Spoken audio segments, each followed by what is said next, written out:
folks, this is Donnie Whetstone, IFBB Master 60 Pro. Going to be doing some hit training here, some hit arms. Today is Friday, so typically Friday's arms for me. Just show you what I'm doing and stuff. Me and Alan, we talk about the 20s every now and then and stuff, but that's what I'm going to be doing. I'm getting ready to start my competitive season here pretty soon. As a matter of fact, my full prep starts in about 2 weeks. I'm doing the West Coast, and I'm doing the Worlds again, and then I'm doing the Legion's Masters 60. And so all those will be 60 pros, and do another year, and hopefully I'll do pretty good this year. So with no further ado and stuff, I'm going to go ahead, I'm going to plug in and stuff, and I'm going to get started, all right? Catch you later.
So here I'm doing close grip bench presses, what I normally like to start out with. I was pyramiding up to the working load.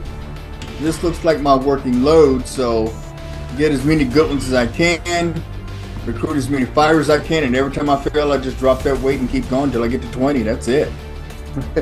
Pretty simple. It sounds simple. We both know it ain't simple.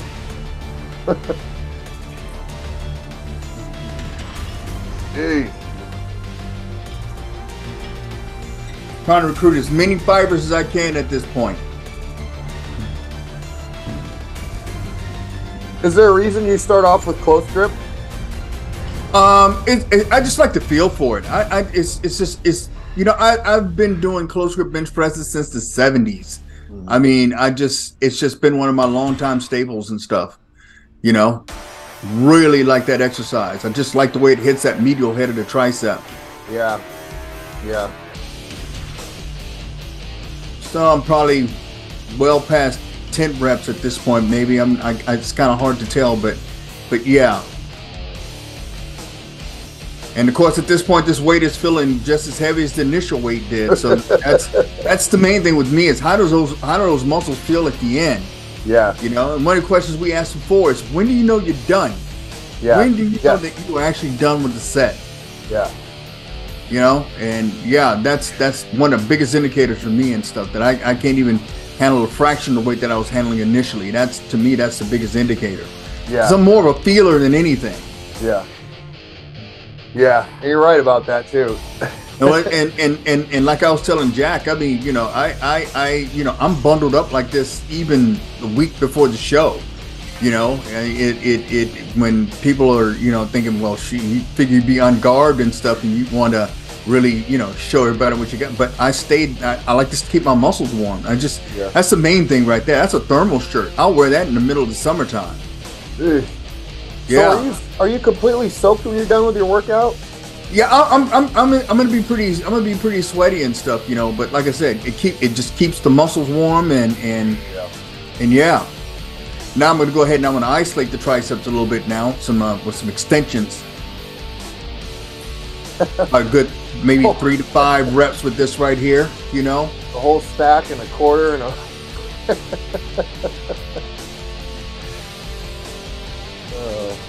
Yep, good extension. Once I crash, just drop it and keep going.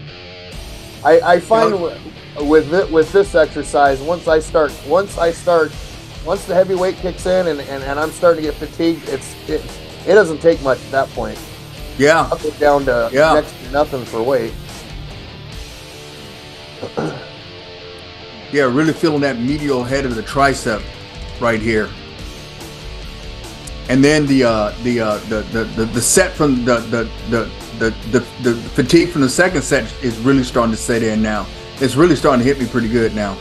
Yeah, you still got you're not fully recuperated from your last set yet. Yeah. Because you guys got to keep in mind, my wife was videotaping this. Obviously not the whole thing because you got to get your exercises ready and stuff. But in his case, it's his gym, so he goes from one place to the next. So he's not taking any break in between. So it's one exercise that counts, is what it is, and there's no room for error. Training like that.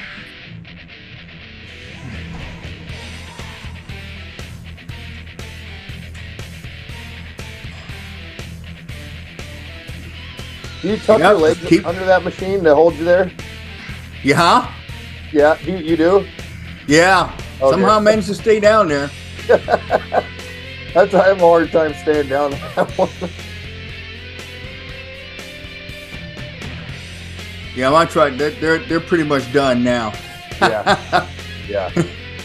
Yeah.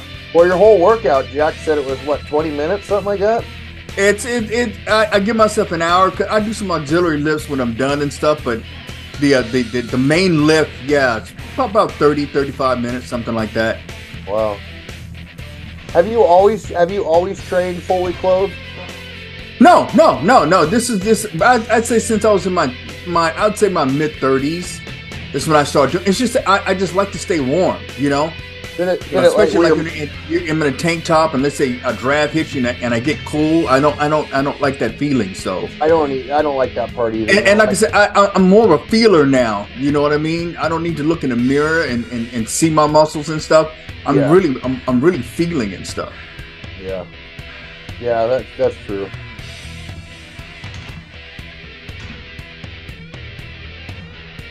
That is an awesome shirt, though. I love it.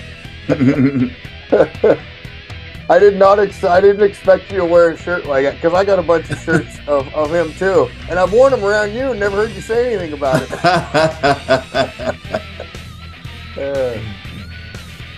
So now I'm done with triceps. I'm gonna go to buys and do a little work warming up on the pyramid to the working load. So we're just gonna get these things, and it's not really a really hard ritual in warming it up and stuff. You just kind of, when you switch that muscle group, you got to go ahead and just pyramid to the working load. Once I get that working load, and then that's when I start. Some people are ascenders and some people are descenders. I'm a descender. I guess I was a crocodile in a former life. I'm very anaerobic and up front. That's where all my power is. So, some people the weights get heavier as the set goes on. Me, I start high, and then as I reach failure, I just drop the loads and just keep going. Yeah, and that's when the volume comes in. I think that's pretty much what I am too. But yeah, you're right. A lot of guys they'll get stronger during a workout and stuff. Yeah, and I'm not one of all my power's up front. It's all up front. It's just something I learned at an earlier age. I said when I was a teenager or in my early 20s. Do you think? So now we're about to get started here. Okay, now I'm warmed up. I'm gonna get as many good ones as I can with this right here, but we know the number's 20. Now, I know I'm not gonna get 20 with this, but yes. But when we're done, that's where I'm gonna be. You're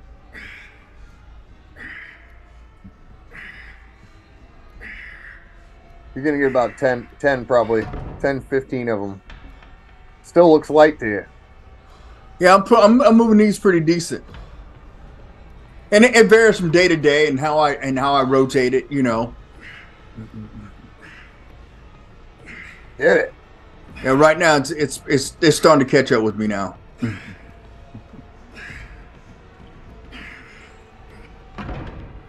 Whew. So we're gonna drop set. I already got it like pre-set up, so I don't have to spend all that time messing around with it and stuff, you know. So I just pick it up and just keep going. And your time that you're picking in the gym to work out at 2 o'clock too is it's pretty empty. Yeah, it's strategic. Yeah, when it's at its most empty, you know. Yeah. I'm beyond training with the crowds and stuff. I don't need spectators or anything like that. I just need to get my workout and get the heck out of there. Yeah. Get in, get out. Yeah. So here I'm doing some rest pauses. So typically I was drop setting, but you know, I'm gonna rest pause this puppy out and stuff, and we'll go to the next one here. Now, when you're training by yourself, do you sometimes rest pause stuff when you maybe should have ran over and drop setted it, but just out of time and convenience? Because I do that stuff, like on a leg press, for example. I mean, I'm not going to get up and take off plates. By the time I sit back in there, I'm not warm anymore. You know what I mean? Yeah, so I'll just kind of rest pause it. But if I had somebody there, if you're there or something, you'd be stripping off plates and going from there.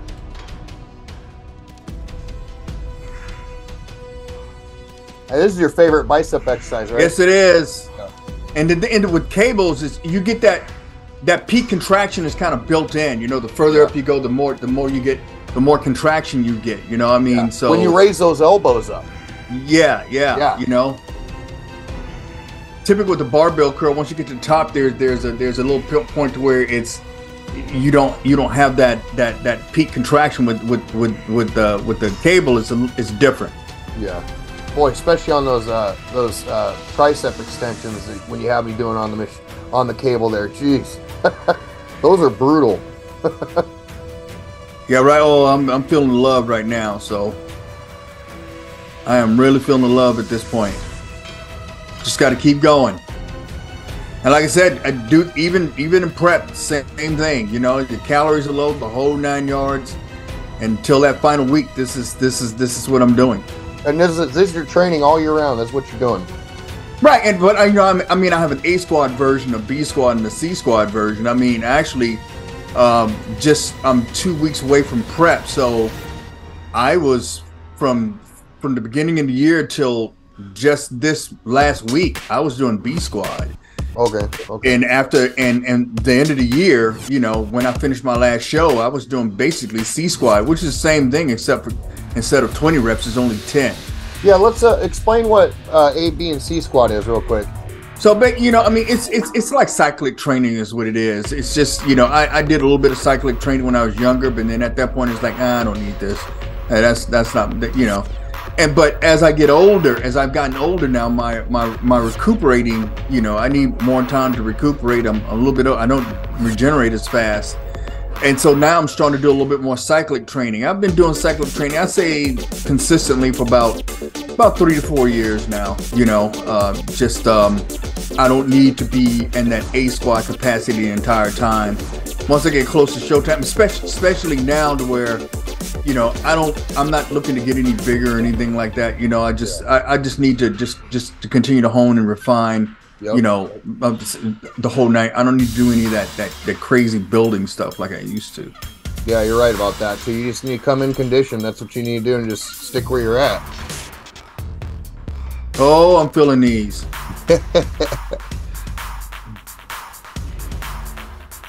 And just, you know, just knowing exactly what I want to do and knowing exactly how I want my muscles to feel when this thing is over with. Yep. You know? Do you typically like to do preacher curls last?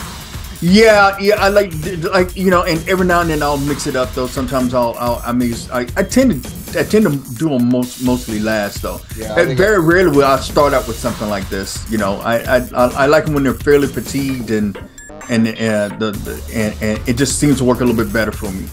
Yeah, I agree. I mean, over the years, yeah, I've done them various ways, and what you're seeing with me now is just from experience over the years what works for me at certain points and stuff, so I can be a little bit more strategic with my exercises. Don't train very long. I give myself an hour, but we start about oh yeah. It's about just short. Tail end of it. started right at 2. Yeah. It was about 30 Yeah, minutes. you're Weights are feeling probably weights are probably really light right now. But Look you at know, look at the pump you now it's a got time going when on. you yeah, now's the time when you do your squeezing and it just it really does it. It does it. And that's why I like that machine is for that reason. You can squeeze it and you really control it and play with it and really burn yourself out on it. It's a good finisher exercise. Was that it? Jeez. Yeah, finish off with that preacher. And there I am, sweating and all. You know? Yeah, just it's just strictly to the point. I like that. Yeah. Anybody, if that's the strongest day of the week, anybody with average to mediocre legs, if your legs aren't really, if you're doing legs on Monday. Yeah. Not unless you got something worse than legs, but. Yeah, well, I think most people don't even put chest day as Monday for the most part. Yeah, I used to do that a while back and stuff, but like I said, as you continue to compete, you get a little bit more strategic with your training. Yeah, you and in some ways you're still training for enjoyment. I still like it, but you've got to base it on your last evaluation from the judges. You know what I mean? And you're looking at your picks and stuff, and seeing where the weaknesses are and stuff, and based on that feedback, that kind of determines your training cycle for that next cycle until the next show. And then if everything's fine, then you're good. But then you end up changing it again and stuff. Just for the judge. And that's one thing about training as a gym rat as opposed to training as a competitor. Mm-hmm. It's not always about your preferences as it is with gym rats and stuff. You've got to be pretty strategic. You got to base some of that stuff off their judge's evaluation and other folks' evaluations. Yeah. And that has to do with accessories and a lot of different things. Yeah. I agree. And that, for me, that changed, I started doing it when I met you, actually, because I didn't know a lot of that stuff, the strategic, points of bodybuilding in competition, and until I met you. So my whole thing has changed around dramatically since, I still, lifting weights and all that's the same, but the strategic part of it has definitely changed over the years, and it'll change even more the older I get and stuff like that. Yeah, it's a continuum. That's interesting. So the ABC squad was started because of recovery time. Right, and I do it with my own clients, because the thing about it is this. Let's be real, folks. Come on. Nobody trains A squad their entire training section. Come on, you get sick. You party too hard. You're not 100. There are times when you come to the gym, you are just not 100%. Yeah. And the thing about it is this, especially with Gen Pop folks, this is when a lot of the injuries happen. Mm-hmm. Is when they are coming off layoffs or they've had a rough night and they're not 100% and stuff, and yet they're going to try to train that A squad when actually they're bringing in to the gym their C squad. That's very true, yeah. And so you're opening yourselves up to injury and stuff. It's part of playing the long game. And then your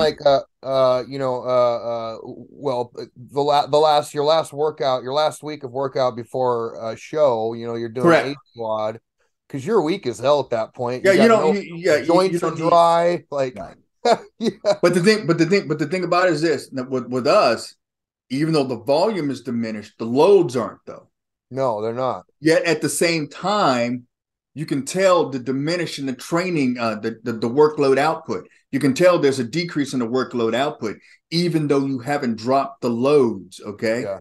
And the reason we don't drop the loads is because we want to recruit the same amount of fibers. If we reduce the load, then we're going to reduce the amount of fibers we recruit. Okay. And that kind of works against you a little bit. Okay, so like my A squad is 20, my B squad is 15, and my C squad is 10. Same with you, though. And we've done B squads. Yeah. And because we weren't 100%, but yet it turned out to be a pretty productive workout. Yeah. Yeah. Every time I've done B squad, and even C squad, I'm usually pretty happy for that because I'm beat at that. If I'm doing C squad, I'm beat. You had a very long day. I'm still walking away with a pump, and I know I got my workout in. It's not like you're walking away and you didn't get your workout. It's not like that. And the main thing, but the thing is that you still recruited the same amount of fibers. You just didn't work those fibers as hard, as you would have in B squad or A squad, but you still recruited the same amount of fibers. That's the thing that's important. That's what's important. So, I mean, the important thing I see, because I'm in my 40s and you're in your 60s, and you look the way you do, and you're walking around, you're training hard as hell with heavy weight, and you're not all beat up. Like that's the takeaway from this is and that I'm interested in, is because I want to be that way when I'm your age. And so I got to stop doing some of the dumb stuff that I do with the weights, and stick to the basics and stick what works. And so that's why I like this style of training, I guess, is because of that reason. Because I know sometimes I go a little too hard, and for no apparent reason, and because I don't have any discipline behind in that area. I guess, does that make sense? Yeah, yeah, and then again, Mama. So how long have you been training? I've been training. Let's see, since 2011. So 2011, it's 23 now. So 10, 11, about 12 years, somewhere around in there. I've been training serious for at least 10 years. Okay, serious. All right. And so your perspective of training changes as you start training long and long. This is going to be year 52 for me. Wow. So I've been training for 52 years. And so, to me, it's nothing to just, if I'm not feeling it, I'm just not going to do it that day. Yeah.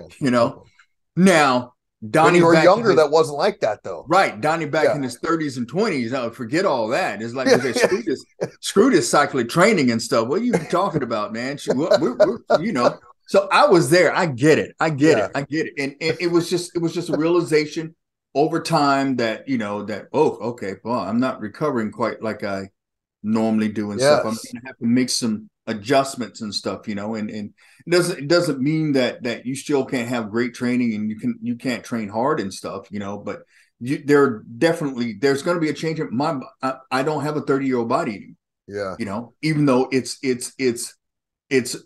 not a common 63-year-old body. No. 62-year-old body, but still it's not my 30-year-old body neither, though. But you're paying attention to it. You love the sport enough to where you're going to make sure you can still complete it, or you could still play it. You know what I mean? And by that, you're taking care of your body in the right ways and stuff. So, I'm going to train the rest of my life. But the beauty about it is, and I think this is something I'd really like to see you take to heart and stuff is, if you continue into the master's ranks and you go deep into the master's ranks, it's important that you build a solid foundation in your younger years, which is why you don't really have to do a lot of crazy stuff when you're older. You know what I mean? Because you've already built that foundation through all that hard, heavy training and stuff. And you never let your foot off the gas. So it carries over. Yeah. Okay. And so something I picked up, I think it was back in the 80s, it was just old cliche. And it's like, if you're going to train long, don't train often. If you're going to train often, don't train long, And so I train often because I train 5 days a week. And I give myself an hour. I need to give myself a little bit more time for legs, mainly because I'm setting up stuff. Yeah, it takes longer for to set up. That's pretty much it. The training time's basically about the same. It's just that what do you have to set up? Yeah. But I'm typically just in and out, and it's nothing for me if I feel like I need a break to take it. Okay. Because I'm at the point now where I can realize that those are just as important as the actual training. Yeah, they are too. And that, obviously I've had that problem with taking, when I've done B squad with you, you take one look at me and say B squad, nope, we're not doing it. But that's me. And I know, and like, even when I take the breaks, or whatever, I come back, I'm stronger. I look better. That it worked, and in your head, it's just we're thick-headed, we're knuckle draggers. We're just gonna go until we drop, So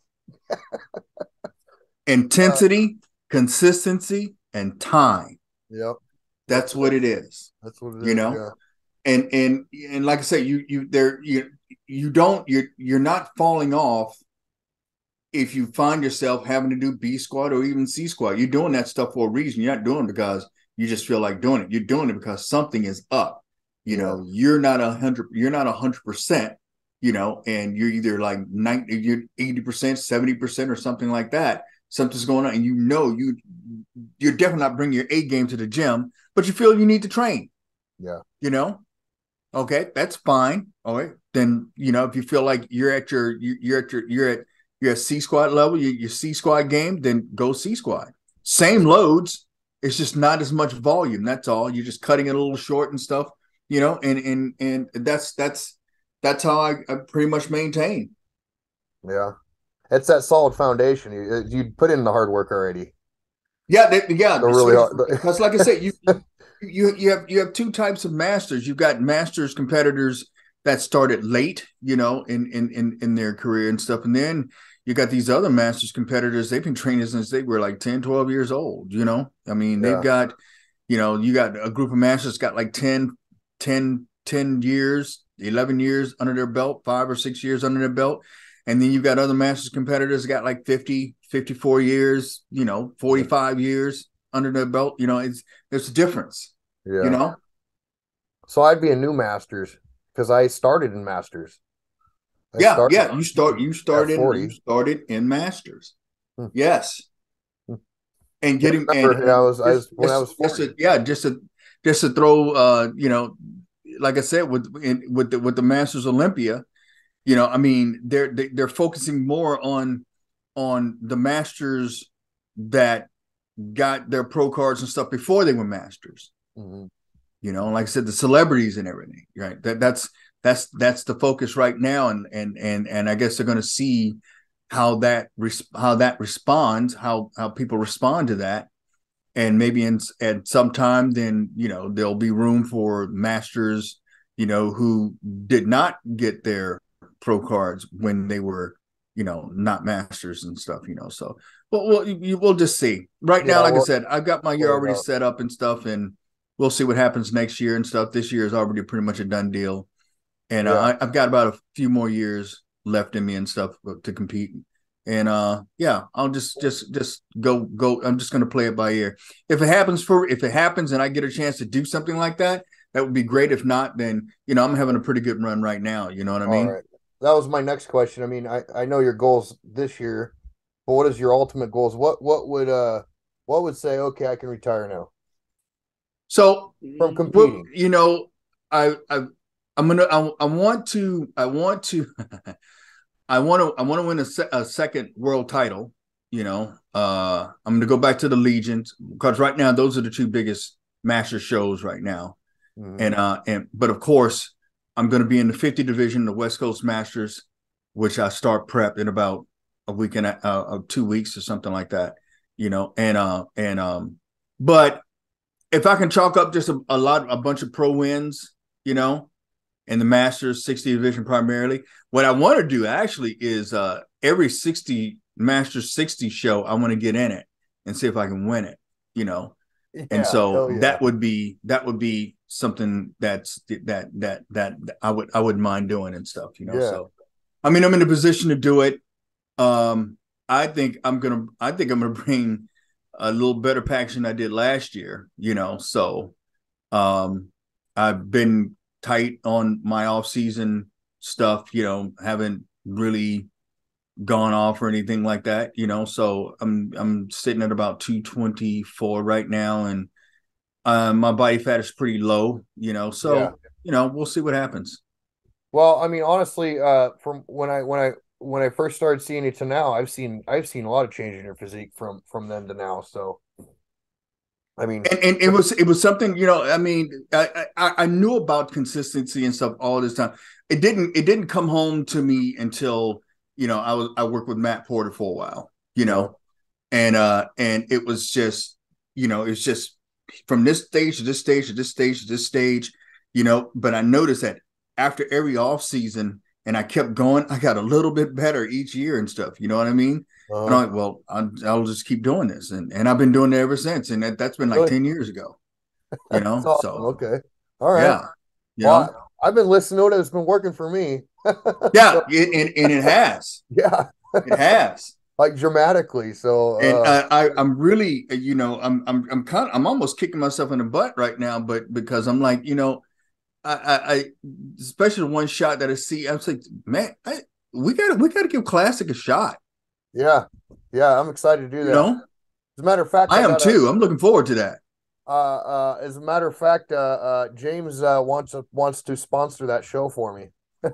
Oh, really? Yeah, he's gonna get my buy-in for it. So I thought that was pretty cool. He just offered it one day. I'm like, okay, that was pretty cool. That'll work. So yeah, we're still doing bodybuilding though. Yes. Oh, absolutely. Absolutely. Kind of see. I'll wait till up there a little bit, see if maybe I'll throw an opener or something. But I'll, I don't know, I'll make that decision later. Right. So, still got some time to go. We do. All right, you guys. Thanks for watching. You guys have a good night, and yeah, just thanks for watching, you guys. We do it for you guys, so, and we like talking about bodybuilding, obviously. So works both Yeah, ways. I mean, if they got another, if somebody has another muscle group they'd like to see me train, then yeah, I'll be more than happy to. Yeah, and if you hook guys up. like this training stuff, tell us, because we'll do a bunch of it. I mean, so yeah, we just need to know, that's all. So you guys have a good night.